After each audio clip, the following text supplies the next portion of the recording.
The Montana Supreme Court heard arguments today in a long-running lawsuit over small solar energy projects in the state.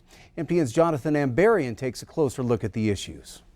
On Wednesday morning, Montana Supreme Court justices held oral arguments in a case that could determine the funding available to small solar projects in the state. In 2017, the Montana Public Service Commission cut the rates at which small, independent solar projects can sell their power to Northwestern Energy. They also limited contracts to 15 years in length instead of 25 years. Renewable energy advocates and a solar power developer sued over the decision, saying it undercut laws intended to encourage these projects. A district court judge ruled in their favor. The PSC and Northwestern appealed the decision to the Supreme Court. They argue if the utility pays more for power from solar developers, their customers will be overcharged. They said the reduced contract length was better for ratepayers, but still enough to allow development. We concluded that a 15-year term was sufficient to balance the Commission's responsibility to enhance the economic feasibility of qualifying facilities under the standard rate tariff.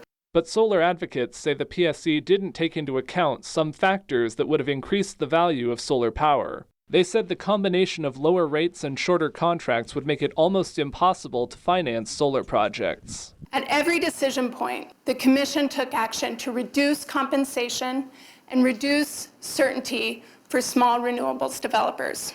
In Helena, Jonathan Ambarian, MTN News.